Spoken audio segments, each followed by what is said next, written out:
This lecture, Canada, a Nation at War, chronicles Canada's early involvement in the war from 1939 to 1940. In this lecture, we will discuss the failure of appeasement, reluctance for war, limited liability, preparations for war, the War Measures Act, production of war materials, early contributions, and some of the battles that Canadians were involved in. Appeasement fails. Despite visiting Hitler in Germany prior to the war, Prime Minister Mackenzie King soon realized the policy of appeasement was a failure. Hitler would not stop. On September 1, 1939, Hitler invaded Poland. 2 days later, France and Britain declared war on Germany. Canada declared war on Germany on September 10, 1939. Reluctance for war. The decision to declare war was made independent of Britain. The Statute of Westminster, a law in 1931, gave Canada greater decision-making abilities. When Canada declared war on Germany, there were few parades in the streets. The experiences of World War I still haunted many. Limited liability. Prime Minister Mackenzie King promised that Canada would contribute armed forces. However, Canada's priority was to provide money and supplies for the war effort.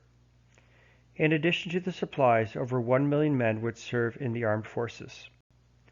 Hundreds of thousands of women would serve in supporting roles both on the home front and in Europe. Military preparations. Canada was poorly prepared for World War II. They had 10,000 troops, 14 tanks, 23 Bren guns, 29 anti-aircraft rifles, and 5 small mortar guns, 50 aircraft. Permanent forces totaled 4,261 men and officers, and 51,000 reserves or non-permanent forces. However, by the end of the war, Canada would claim middle power military status in the world. Production. Canadian industries proved to be vital to the war effort. During the 1920s, Canada was one of the largest automobile manufacturers.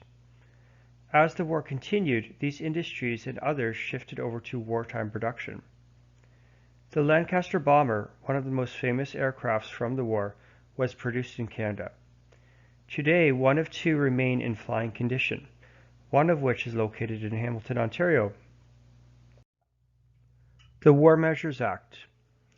The War Measures Act, a temporary law, gave the government greater decision-making power. For example, they established training bases across the country and soon increased recruitment to 58,000 soldiers. Enemy aliens, Japanese Canadians and German Canadians, were interned in camps. Curfews were imposed and freedom of speech was limited. Soldiers leave for Europe. Over 1 million men would serve during the war. Many women would also go overseas as nurses of the Red Cross and as WRENS, Women's Royal Navy Service. Battles involving Canadian soldiers.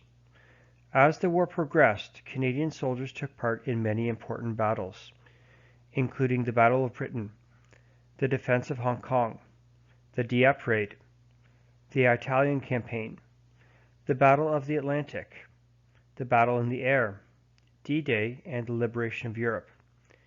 In addition, they served in commando units trained at Camp X.